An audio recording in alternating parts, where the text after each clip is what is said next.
28 de novembro. No Nesp Notícias de hoje, a gente abre espaço para as reclamações de moradores do bairro Santa Edviges. Prefeitura prometeu asfalto, mas as ruas continuam sendo de terra. Tá calor? Que tal um suco para refrescar? Se você vai trocar o suco feito com a fruta pelo industrializado, na hora da compra é muito importante prestar atenção nas embalagens.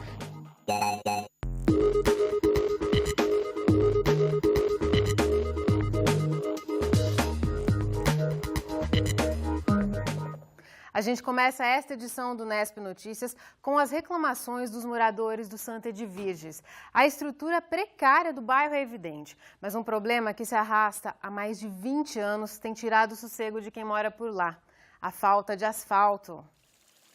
Há 60 anos, o Santa Edviges, na zona oeste de Bauru, luta contra a terra e a lama. Os 10 mil moradores do bairro reclamam da falta de asfalto, prometido em campanha no ano passado pelo prefeito Rodrigo Agostinho. Quanto mais o céu escurece, mais aumenta a preocupação dos moradores do Santa Edviges. Nos dias de chuva, a situação, que já é difícil, fica crítica, e transitar por algumas ruas do bairro virou um verdadeiro desafio. É o caso deste trecho da Alameda Turmalina. Numa rua onde as crianças poderiam brincar, a lama e o esgoto tomaram conta. Olha, aqui os moleques não podem ficar na rua, porque se ficar na rua é perigoso dengue, é esgoto. Quem tem que tomar providência é o prefeito, né? Eu acho, porque quando eu mudei para cá, ele foi para ser eleito, ele pediu voto, fez 1000 promessas pra gente, e ele não cumpriu. Quem mora na parte de baixo do bairro tem que ficar de olho na chuva para saber se vai conseguir mandar ou não o filho para a escola. Ou é muito esgoto ou é o barro. Sempre vem o esgoto com o barro, porque sempre é junto. Então, o que acontece? Eu mesmo, particularmente, eu nem mando meu filho para a escola, porque ele tem as pernas curtas, né? Ele tem 8 anos, então ele não consegue atravessar. Inclusive, eu, quando eu mudei para cá, eu tinha 8 anos, a idade dele. O que aconteceu? Eu peguei doença. Esse esgoto é um esgoto contaminoso.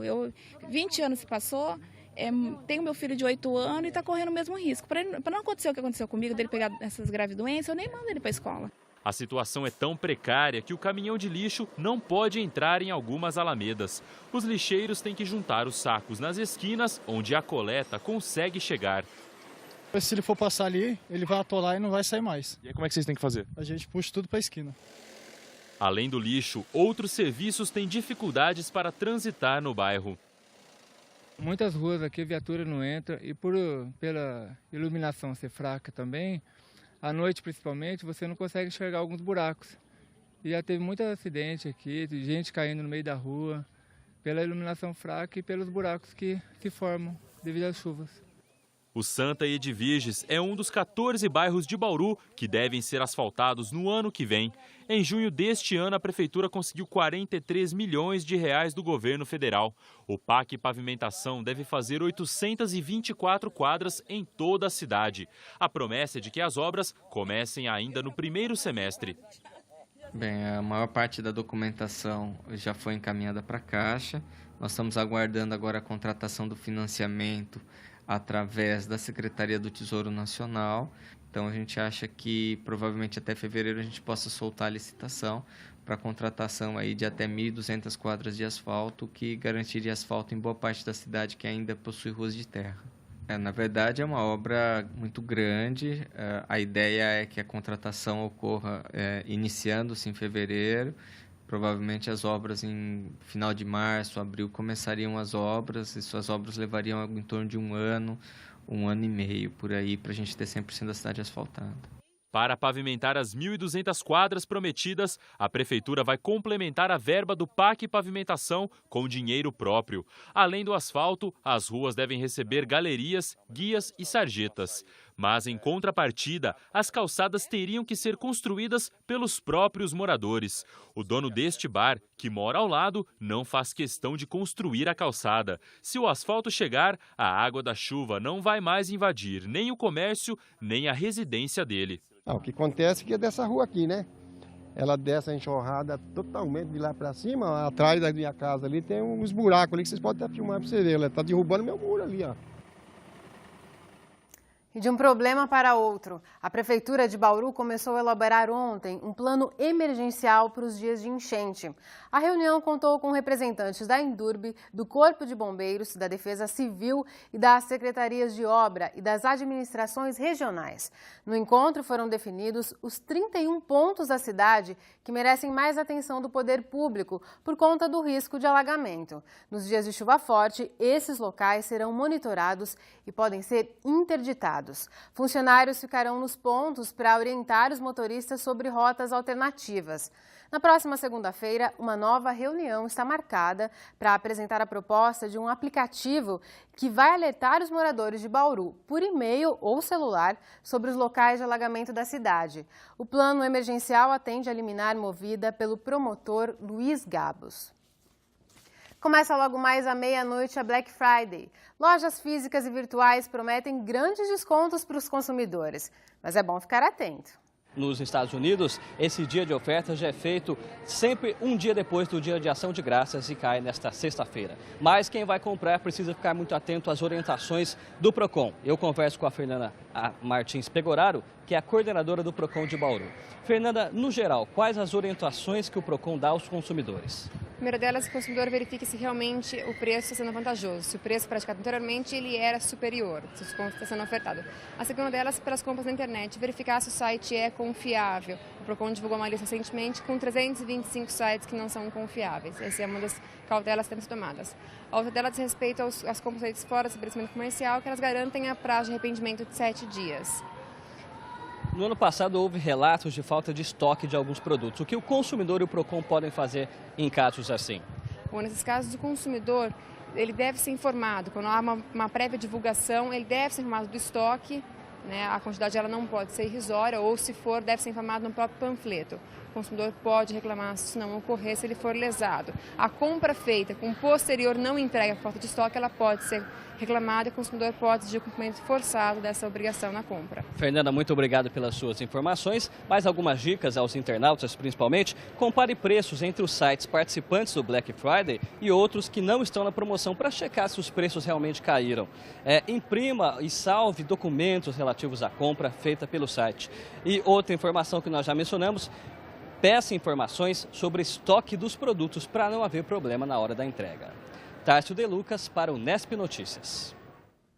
Um grupo de vereadores de Bauru esteve hoje em Campinas, reunido com o presidente da CPFL, Luiz Henrique Ferreira. Foi firmado um compromisso da CPFL de manter as atividades da unidade de Bauru, ao contrário do que se especulava sobre um possível fechamento. De acordo com os vereadores que estiveram presentes, o que será transferido para Campinas é apenas o centro de operações da empresa.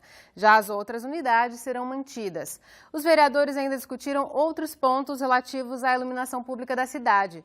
De acordo com eles, a CPFL se comprometeu em investir em mão de obra de manutenção e na iluminação da zona rural de Bauru, em especial no distrito de Tibiriçá.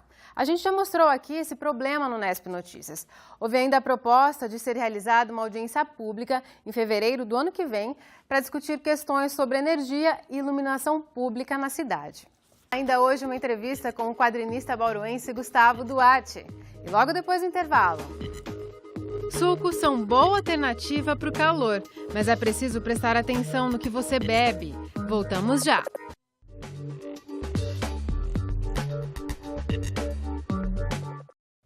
O Nesp Notícias está de volta e a gente vai agora até Marília falar com o repórter Guilherme Tavares. Ele acompanha o 7º encontro de pós-graduação em Filosofia da Unesp. Boa tarde, Guilherme. Qual que é o tema dessa edição?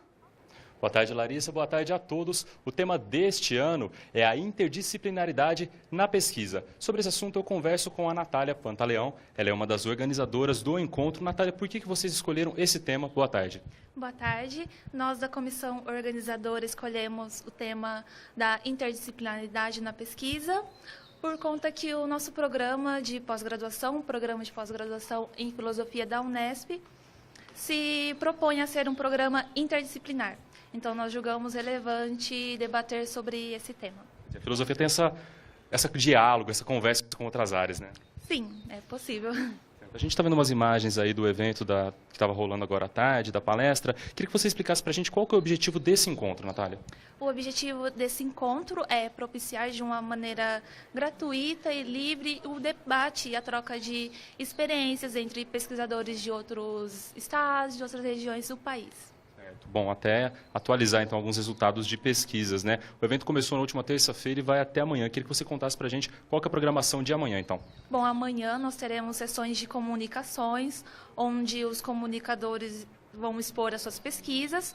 Começa às 9 da manhã e a partir das 2 da tarde também tem a sessão de comunicação. À noite, às 7 horas, tem a conferência de encerramento do professor Weber, da Universidade Estadual de Londrina. Muito obrigado, então, pelas informações. Portanto, o evento segue até amanhã. Nós voltamos aí para o estúdio em Bauru com você, Larissa. Obrigada, Guilherme. O assunto agora é saúde. A Secretaria Municipal confirmou hoje mais um caso de leishmaniose em Bauru. É um homem de 46 anos, morador do núcleo habitacional Isaura Garmes, que foi tratado no Hospital Estadual. A cidade totaliza neste ano 22 casos da doença, com uma morte. No ano passado foram 35, com 3 mortes. A gente fala agora sobre o tempo. Veja os detalhes da previsão no mapa. Não chove no estado de São Paulo na tarde desta quinta-feira. Amanhã a previsão é de pancadas de chuva em todo o estado a partir do período da tarde por causa das altas temperaturas. Bauru deve terminar mais um dia sem chuva. Amanhã, assim como todo o estado, a cidade pode ter pancadas de chuvas. A umidade do ar agora é baixa, está em 34%. Os ventos sopram a apenas 5 km por hora. A máxima hoje ficou em 33 graus. É a mesma temperatura prevista para amanhã, aqui e em Piratininga. Em Agudos, os termômetros devem chegar a 32 graus. Tem dias em que o calor é tão forte que não tem nada melhor que tomar um suco para refrescar, não é? Mas com a correria do dia a dia, muita gente acaba optando por sucos industrializados. Aqueles de caixinha ou pozinho em vez dos naturais. Na reportagem que você vai ver agora, a gente mostra a diferença entre suco, néctar e refresco. Quando a gente passa pela seção de bebidas do supermercado, logo percebe que opções não faltam.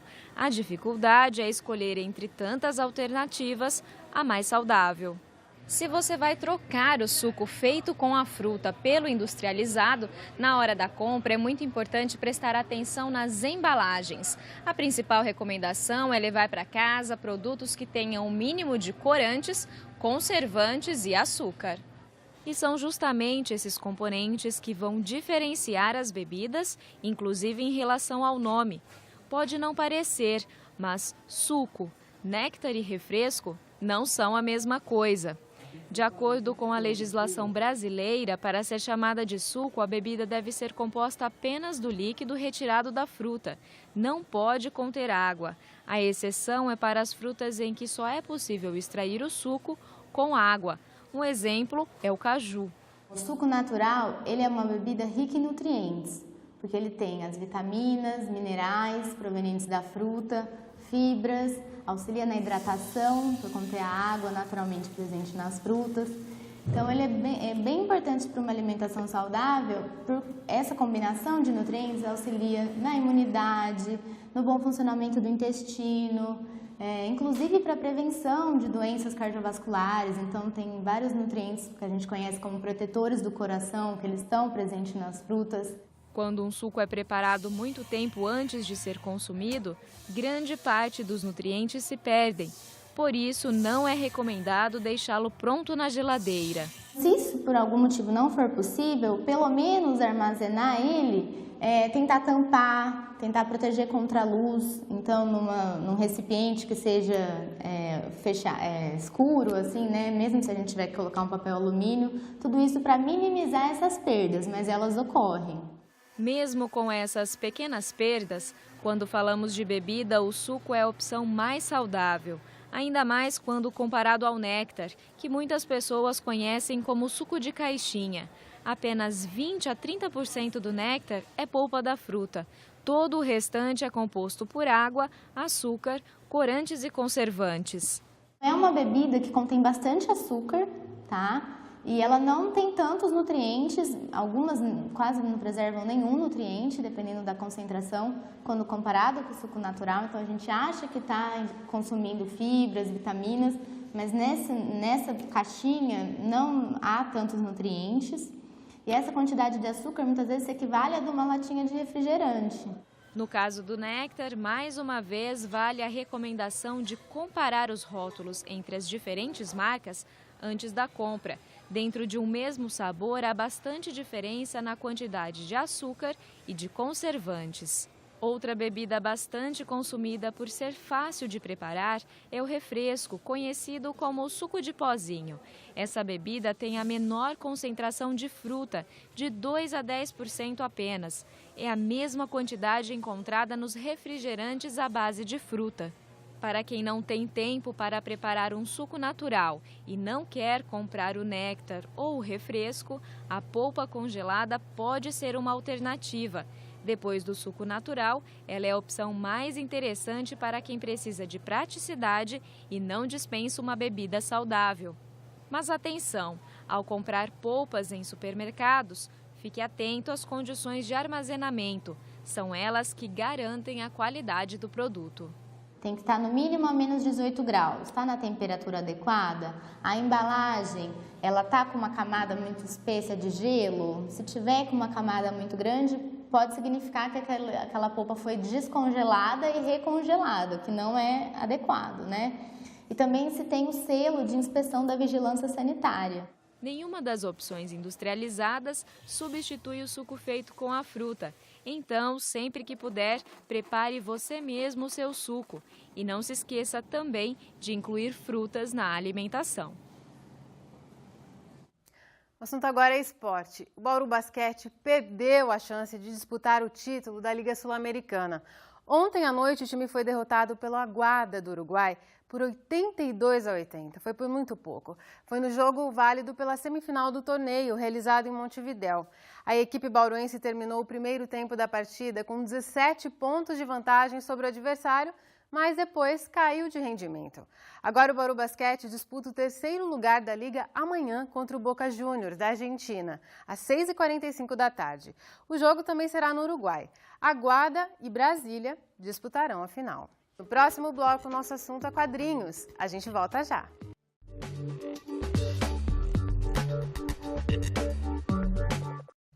A Secretaria Municipal de Cultura confirmou a realização da Virada Cultural Paulista do ano que vem aqui em Bauru.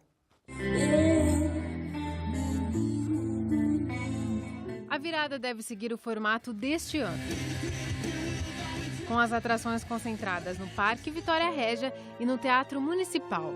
Detalhes do evento foram discutidos ontem em uma reunião com a Secretaria de Cultura do Estado de São Paulo.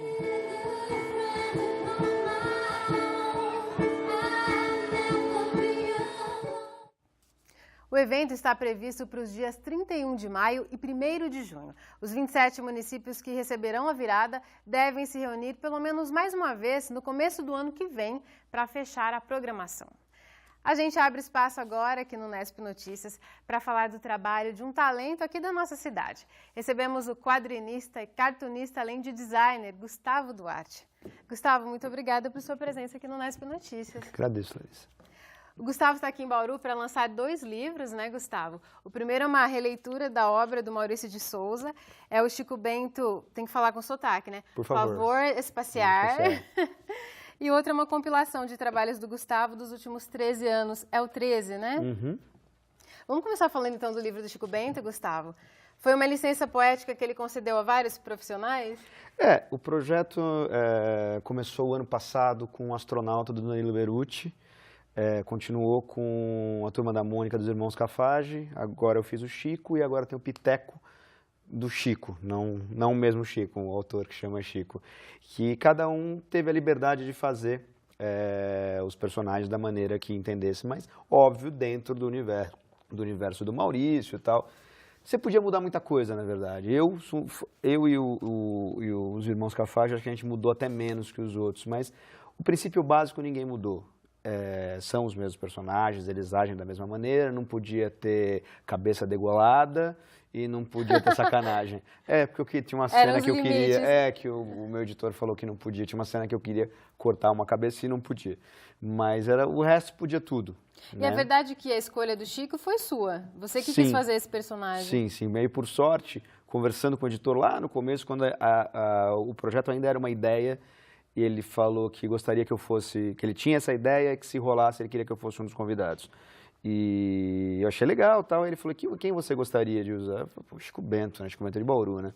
Ele falou, não tem cidade o Chico Bento. Eu falei assim, não, mas pra mim ele é de Bauru porque eu sou do interior, então o meu é de Bauru, né? Então foi meio por causa disso. E é interessante, pessoal, que tem várias pistas aqui de que essa história se passou aqui em Bauru, né? O Pavor Espacial, o Chico, na sua versão, ele mora aqui em Bauru. Pois é, assim, o Maurício, as histórias do Maurício são a mesma coisa do Matt Groening com Springfield. Não existe a cidade, não existe o bairro do Limoeiro da Turma da Mônica e não existe a Vila Abobrinha do Chico, né? São cidades fictícias e lugares fictícios.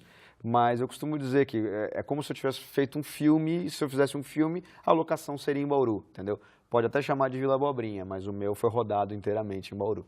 Para o leitor atento, tem um detalhe que mostra que é em Bauru. Tem uns 3. E tem umas referências diretas, né? A gente pode entregar uma, né? Tem o símbolo do Noroeste. Escondido em algum lugar, tem que procurar. Escondido, tem que procurar. É muito mais difícil, Gustavo, criar em cima de uma obra que já existe, que tem todo um histórico, como a obra do Maurício? Não é mais difícil. É diferente, não é mais difícil. É uma outra maneira. Você já entra na sala das pessoas. Eu costumo dizer que você chega na mão da pessoa ganhando de 1-0. O jogo pode acabar 10-1, você perdeu, entendeu? Mas você já entra ganhando, porque se você abrir o livro, você conhece todos os personagens, você sabe onde eles estão, você sabe como funciona, você sabe como o Zé Lelé... Né? Não, você sabe como o Zé Lelé pensa, como o Chico pensa, quem é o Torresmo, quem é a Giserda, quem são os pais. Você sabe da história, então é mais fácil, eu acho, para a pessoa entender. Mas aí você tem que, pensando em tudo isso, não se perder, né? Conseguir fazer uma boa história, se manter dentro disso e tal, mas não é mais difícil nem mais fácil, é diferente só. E esse formato em forma de livro, com um acabamento de luxo, né? É o que a gente chama de graphic novel, é você contar uma história dentro de um livro? A graphic novel, na verdade, nada mais é que uma história fechada, uma história, porque a gente tem os gibis soltos, que você tem o gibi mensal e tal. Uma graphic novel é uma história que tem começo, meio e fim. Ela não precisa necessariamente ter uma capa dura igual essa tem e tal, mas acaba sendo em formato de livro. Pode até ser em lombada canoa, pode ser de outra maneira, entendeu? Mas, normalmente, o que é uma graphic novel? É uma história, que ela tem começo, meio e fim, tá ali. Normalmente vem em formato de livro, em formato como tá aí, de capa dura, ou capa mole, de qualquer maneira. E o Gustavo tem outros livros, inclusive no ano passado ele veio aqui dar uma entrevista pra gente sobre o Monstros, e todos são premiados, né, Gustavo? Eles ganharam o prêmio HQ Mix, que é o mais importante do prêmio do quadrinho nacional, né? Só que todos eles têm uma diferença em relação a essa releitura do Chico Bento, que eles não têm texto, né? E o Chico Bento tem, eu percebi que você usa de uma forma mais econômica, mas tem alguns diálogos, tem os balõezinhos, né? Na verdade, no começo, eu cheguei até a pensar em fazer sem texto. Só que eu não podia deixar de usar o Chico falando errado. Eu posso dizer que nenhum... É o charme, né, do personagem. Assim, nenhum livro meu tem, nenhuma história minha tem o português sendo falado correto. Isso eu posso dizer, porque não tem texto nos outros, e nesse aí o português está completamente errado, porque é o Chico falando, então eu não queria perder isso. Então, dentro da história você tem piadas que ficam muito melhor sendo contadas por um caipira falando errado, da maneira errada e tal. Então, por isso eu falei, vou escrever, e foi legal também para poder fazer algum tempo que eu queria fazer histórias com texto também, para não ficar só essa coisa, o Gustavo só faz história sem texto. Não, tem um pouco de tudo, entendeu? Para a gente concluir, que o nosso tempo está acabando, fala um pouquinho sobre o 13. É uma compilação de vários trabalhos seus? O 13 é um artbook que eu lancei agora na New York Comic Con e depois no FIC, que estou lançando hoje aqui, que são trabalhos dos últimos 13 anos, não são exatamente 13, tem um de cada ano, não. Mas nos últimos 13 anos que eu estou em São Paulo, no começo do ano eu estava mexendo nas minhas coisas e vi que tinha muito desenho que até as pessoas mais próximas a mim não conheciam, porque foram publicados no jornal e ninguém viu, foram publicados numa revista que as pessoas não, que uns veem, outros não, então eu quis reunir algumas coisas que o desenho era bom e não precisava necessariamente estar embasado em alguma coisa, ser uma charge, ser um cartoon. Então tem caricatura, ilustração, é um artbook com vários personagens, na verdade. Dá para conhecer tudo o trabalho do Gustavo. E o lançamento é hoje à noite no Templo Bar, né? Exatamente, hoje lá no Templo, a partir das 8h30, até a hora que o Fernando quiser manter aberto o restaurante. Tá certo. Obrigada pela sua participação, Gustavo. Eu que agradeço. E também hoje tem show da Martinalha no Sesc. Os ingressos custam de R$4 a R$20. O show começa logo mais às 9 da noite. O Nesp Notícias fica por aqui. Amanhã, às 5h30 da tarde, a gente volta. Tchau!